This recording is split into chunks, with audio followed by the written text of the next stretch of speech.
It's that time again.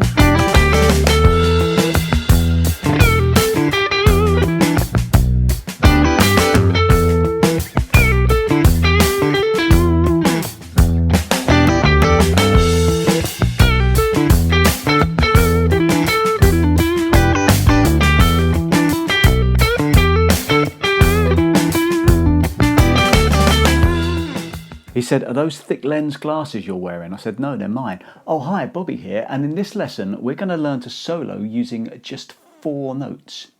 Before we start, don't forget to pick up my free blues rock phrasing course in the link below. Do consider hitting like and subscribe, and stick around to the end of the video for the bonus lick. Now these 4 notes are in the middle of the E minor pentatonic scale, so if you know the scale, if you at least know box 1, they're to be found between the 12th and the 14th frets on the D and the G strings.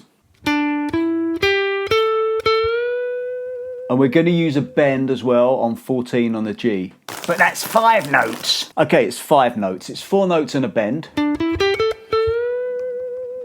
Or 5 notes played within a 4-note area in this very small section of the neck between 2 frets on 2 strings. And this actually gives us the entire sound of the E minor pentatonic scale. We only have 5 notes in a pentatonic scale, so we've got the flat 7, the root, the flat 3, the 4th, and the bend gives us the 5th. Or in other words, we've got D, E, G, A, B. Just 5 notes. We can get the entire sound of the scale.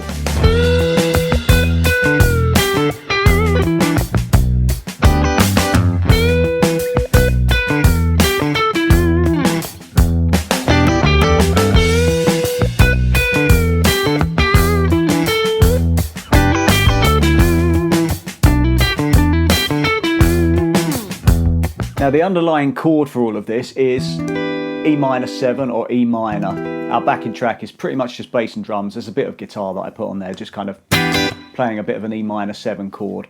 But just know that the E minor pentatonic scale is going to work over all of this. Now the phrasing is completely down to you and your musicality, but what this will give us is a really, really useful phrasing exercise and a limitation exercise that allows us to kind of stay within the constraints of just this small area of the neck and try and squeeze as much music as we can out of it. And it's a really, really underrated skill to develop. We're basically just doing more with less. And it's possible to construct or improvise a perfectly musical solo. If you play this in the middle of a solo, okay, it might get a little bit staid after a while, but no one's gonna say, well, that person only knows 4 notes. If you use it responsibly and musically, you can really get some good stuff out of it. So you can be as sparse as you like and use lots of space.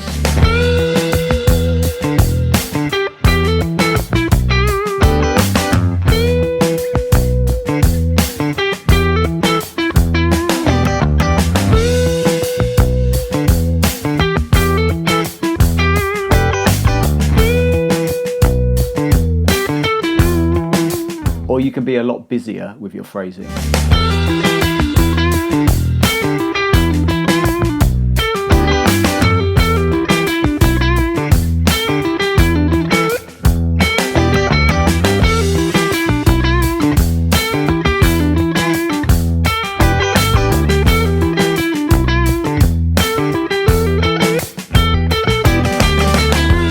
So as I say, our backing track is an E minor 7 vamp, and it's 87 beats per minute, so it's quite slow. And you can just try a few ideas like, you know, typical blues lick like that.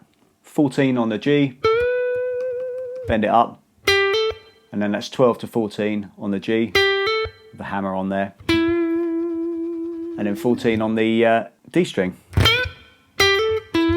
Typical blues lick. Or you could do something like this. You could really utilize your kind of, you know, just running up the scale. So 12 on the D, hammer to 14, do the same on the G. Turn that into a lick. Or maybe the opposite. So you'll be utilizing pull-offs this time. So you'll be going 14 pull-off to 12 on the G and do the same on the D string. As many of these little phrases as you can get under your fingers, the more you will develop your vocabulary. How about this one? Some of you might know this lick. It comes from a larger pentatonic run that a lot of people learn very early on in their playing, where you're kind of descending the scale by 3 notes, going back 1, descending by 3, going back 1. But you can isolate that, you can confine that to a smaller area of the fretboard and phrase with that. I think I did that in one of the playthroughs, one of the examples. So we're going 14, pull off to 12 on the G, and then 14 on the D string, and then that's 12 on the G, 14 on the D, and then pull off to 12 on the D. You can just cycle that.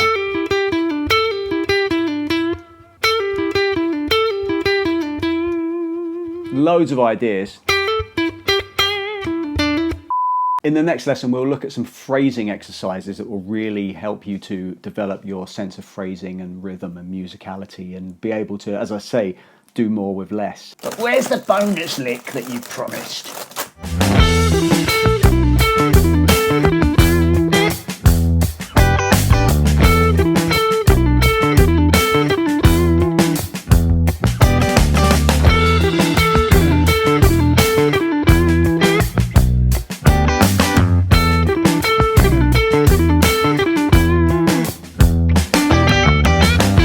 This lick is something I use quite a lot. It's got a triplet fill. The first note takes the value of 1 set of triplets, so it's triplet, triplet, triplet, triplet. It's got a real kind of rolling feel to it, and all I'm doing, I'm playing 14 on the G, and then 12 on the G, 14 on the D string, and then pulling off to 12 on the D.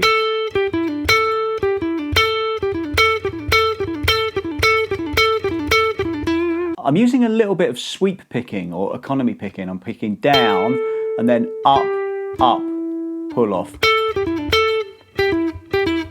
So you're just gliding the pick between the G and the D strings. I find that's easier then.